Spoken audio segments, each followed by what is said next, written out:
Yo guys, this is What If Guy here, and I'm going to do the second half of the first part because the video cut off and I didn't go anywhere.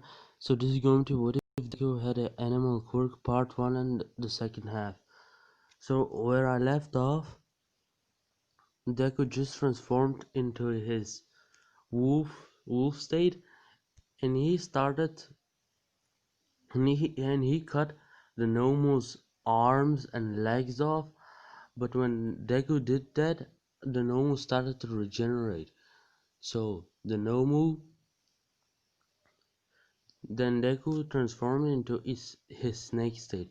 If you ask why he transformed into his snake state, because his snake state has such a deadly poison thing, like a dragon, right? One drop of that poison can kill a dragon. Of course, dragons are not real in My Hero Academia. That one drop of poison can kill a dragon. And when Deku transforms into a snake state, he bites down on the Nomu's neck, and the venom goes to the Nomu's brain, killing it. Because when the brain's dead, there's nothing to activate the quirk, so the Nomu's dead, it can't regenerate. And when Shigaraki sees this, he tells Kurogiri to teleport them away. When all the heroes get there, they see all the villains knocked out, and they see a bird-like looking creature on the ground. So that was the USJ, and now I don't know if this was before or after the USJ, the Heroes vs Villains. I don't know when this was, but I'm going to do it after the USJ attack, because before they do any hero training, they need to learn a little bit about how to do the hero training. So everything goes the same teams, and when the match starts, Deku transforms into a snake state because it's the medium one. It has pretty good strength, defense, and speed. So he tells Uraka to go from on top of the building. So when he goes inside, he senses Bakugo, because I'm giving the snake one thing. It can no, it does not sense. He sees Bakugo's heat signature, because snakes really don't have eyes. Not that they don't have eyes, they don't see normal, they see in heat signatures, and he sees Bakugo through the walls, sees Bakugo coming right at him. When Bakugo comes around the corner, Deku hits him with his tail, and Bakugo goes flying into a wall. When Bakugo hits the wall, he does not get knocked out. When he gets out of the wall, he explodes right at Deku.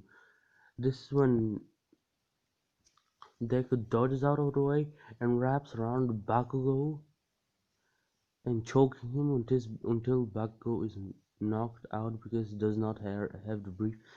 Lets Bakugo down and gets him in capture tape.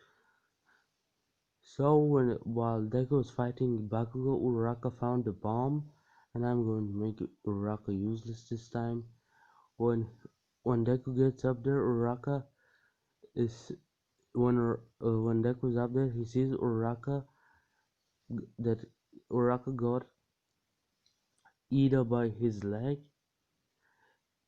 and she throws him right at Deku, and Deku hits Ida with his tail, breaking his chest plate, his full armor, not breaking, shattering it, and Ida hits the ground pretty hard, and they get him in capture tape. You know what I think of Uraraka in the anime, when in the original anime? I think of the variant. I think um Todoroki is Sasuke, Uraraka is Sakura without a whole fangirl uselessness, and Deku is Naruto. That's all I think about them. So okay, so they touch the bomb and they win. Every other match goes the same. So after they have normal classes, and now they choose the president. So they choose Deku the president. So they choose Deku as the president. So Deku this time does not give up his place for president because he's not shy. And when they go to have lunch, when everything happens, like the alarm starts, Deku transforms into a snake set immediately and sees outside, and he realizes that it's just a press. And after that, he tells everybody that it's just a press, and everybody calms down and sees outside that yeah, that he's right, it's just a press. So this is when they're in class. Aizawa tells them that they have the USJ in 2 weeks, and tells them to train good. This is the first. So this is when they're in the USG. USJ. Oh my god. This one in the sports festival. So when the sports festival begins, Deku transforms into his wolf state so he can overrun everybody. And Deku is much faster than everybody there. Let's just say he's just a little bit faster than Ida. So when Todoroki freezes everything up, he's already gone. And when the zero pointers come, he just dodges them like a boss. He could fight them, but he does not want to fight them. He just goes for the speed. And when he comes to the canyon, he's just jumping from rock to rock to rock. And after that, he comes to the minefield, and right behind him are Bakugo and Todoroki. And when he comes to the minefield, when he comes to the minefield, he's just dodging them left and right, the bombs. And even if he cannot run the bombs if he wanted to. So after that, Deku comes first place. Everybody's cheering from him. Deku goes and gives a speech that everybody tries their best and blah blah blah. Give their best plus ultra or something. So this is the first match. Deku versus Shinso. So Deku transforms into Geese. And when Deku transforms into it, oh, and the tail guy already told him what Shinso's quirk is, so Deku does not answer back.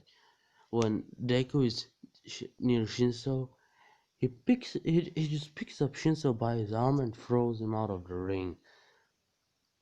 And he tells Shinso that his quirk is pretty good, but he needed to train his body too. He just can't be a hero. When he's a pro hero, every villain would know his quirk and they wouldn't answer back at him. So he needs to train his body to be strong, to be somebody strong. So every match goes the same. Next match is Izuku Midoriya versus Todoroki. So when the match starts, Deku transforms into no. When the match starts, Deku is still in this form, and if you ask how much power this form has, 25% of All Might, not Prime Injured All Might. So you know it is powerful. He can do shockwaves, not shockwaves, air pressure. He can attack with air pressure. So when the match begins, Todoroki launches a giant ice wall at Deku, but Deku just swats it away like a fly. So Todoroki launches walls of ice, but Deku just swats them away and tells him to use his flames.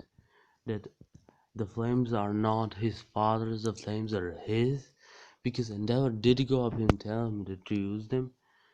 And when Deku tells this to Todoroki all of a sudden bursts in flames and ice and throws it out at Deku. But Deku just uses a 15% punch and knocks the fire and the ice blast away like it's nothing. And when Deku does this, Todoroki is outside the ring, and Todoroki wins. Every match goes the same as Deku versus Bakugo. You know, I read a comic. It was really funny. So when Bakugo was born, when they gave it to when they gave Bakugo to his mother, Shimi said Bakugo, and that's how Bakugo got his name, Bakugo, from Bakugo.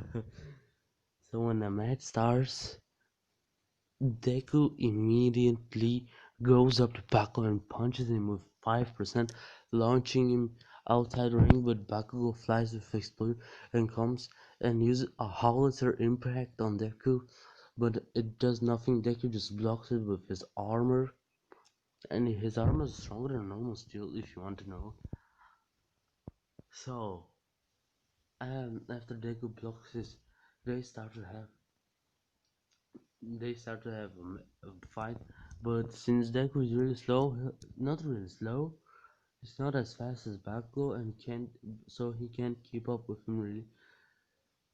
And when this is like Bakugo is a fly and Deku is a human trying to hit him, and Deku gets a solid 10% punch with since Bakugo. Bakugo just crashes right into he crashes through 3 walls and gets knocked out, and girl goes faster because he is pretty beaten up. So recovery lady heals him, and the Deku is first place, Bakugo second place, third place Todoroki. So when this all happened, so they're in class and they see. And if you ask who All Might gave his quirk to, it's the manifest guy. Yeah, it's not Mirror, yo. Who the fuck? And Mirror would really die if he gets All Might's quirk, because All Might's quirk boosts quirk too. So the second Mirror gets All Might's quirk and uses his own quirk, he won't be able to control his own quirk, and he'll go just to the ground and die. So Deku sees that what was his name? Night Eye chose him into his hero agency, and when Deku goes there, Night Eye does the same thing as he did in Canon, wants Deku to sign this so he can get into his agency. Deku transforms into his wolf state, and he is faster than normal than Deku in the original anime. So Deku, what he does, he hits, he hits Night Eye right in the stomach and blows him away, and he signs the contract and gives him to Night Eye. And this one they're in control and they bump into Eri-chan, the cutest thing I've ever seen. But guys, I'm going to do something you've never expected. Eri is 14, baby. If you ask me why, I'm going to ship Deku X Eri, my lovers. So, okay guys, I'm going to end it here. I think this is a good spot. You wanna see how this everything happened? Well, we'll see in the next part. Hope you like the part, guys. Comment down below how I should do it better, and comment down below if you liked it. What If Ninja? And I'll see you in the next video. This was What If Guy, and I hope you liked my video. Bye, boomers.